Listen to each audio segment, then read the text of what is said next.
Would it hurt if your home was taken from you? It hurt the Fremen. This is their story. The Fremen came to Dune. They were not native to the desert planet. So where did they come from, and how did that prepare them to survive on Arrakis? This information is taken from the Dune Encyclopedia. Spoilers for that throughout. Let's get straight into it. The Emperor of the Imperium Elrood V accepted the planet Poritrim from another great House Maros and wanted to populate it, and looked to Earth for those people. He demanded a levy of 2 million people be delivered to him. Now Earth citizens are usually exempt from such a draft, but there were Zensunni nomads on the planet. They were herded aboard transports, 2.5 million of them, and taken via the Spacing Guild to Poritrim. The planet had water, a long farming season, and a gentle climate. The nomads used their beliefs to explain what had happened to them, that they had fled to this planet to escape persecution, and that they would complete their time on Poritrim and have a great journey to find an answer to that persecution. So they had a good life on the planet, but the Landsraad, a body that represents all the great houses, wanted it, and raiders came and moved the nomads to 2 new planets. One of them was Seleucia Secundus, and we will follow them for now. The nomads took this as part of their great journey, or Hajra. Those who reached Seleucia Secundus found it was a harsh planet, where 6 out of every 13 died due to the planet's ecology. The Fremen held to their community, and the Sardaukar tried to break their spirit, using them as slaves to perform dangerous tasks, and as they resisted, with each generation, the oppression became worse. But the Fremen adapted.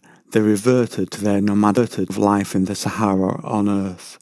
Their population stabilized. Perhaps seeing this, the Sardaukar, the Emperor's troops, tried to take their religion a source of strength for them.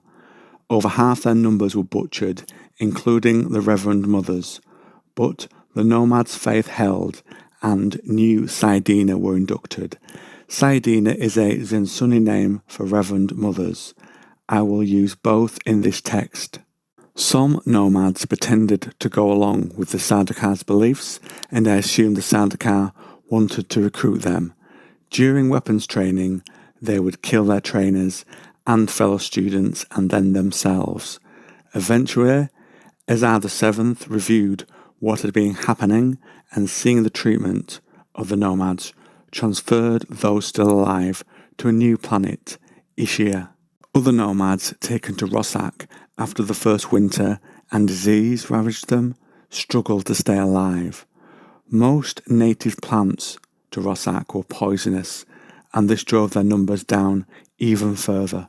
One Saidina, desperate with hunger, ate a plant and found herself within the minds of all the Saidina who had come before her. The poison did kill her, but what she had done was passed on to others who would live and have the memories of those before on the female side. The Reverend Mothers worked out the exact poison needed so they would know the ways of their ancestors and take up that path for themselves. Eventually, it became the belief that Poritrim, the first planet they had been taken to, was the nomads' homeworld, and only a few Reverend Mothers or Saidinas knew and passed on the truth through their ancestral memory. So on Rossak, the Zensunni made a choice to move themselves. They worked and gathered money for future generations to escape. Later, the Nabes, or community leaders, decided on a destination, but only for a small portion of their population. They had not been able to raise enough for all. A Saidina was given the ancestral memories, so that legacy was not lost. I assume both groups of Zensunni, those from Rossak and those from Seleucia Secundus, were reunited on Ishia. Either way, they found it was hot and arid. You worked hard for the little food that would grow there. One day out could kill the crop. The Zensunni found adapting to the desert ecology hard, but reverted to the ways of their ancestors and lived with the desert and didn't struggle against it. As part of this, the first still tent was created.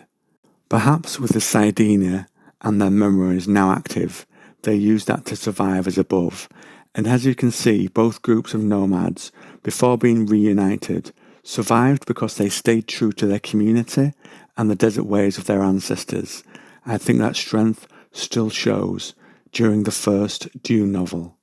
What they didn't know was the choice of Ishia was made by the Spacing Guild, a place for them to train for Arrakis, and in 7193 AG, all the pockets of nomads were taken to Arrakis, the end of their great Hajra.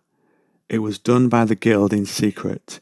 It gave the Zensunni a home where they would be hard to dig out and move, even by the Sardaukar.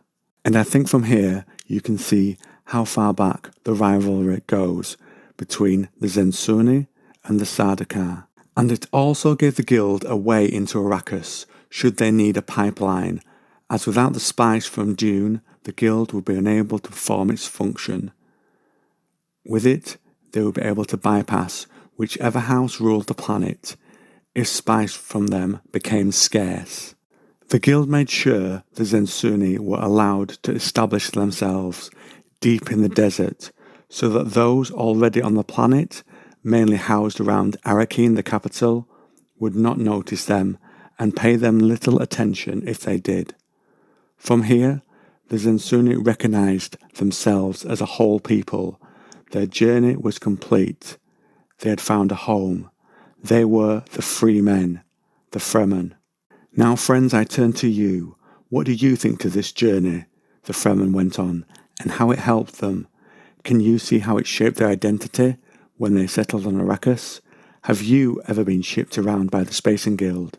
Comment down below.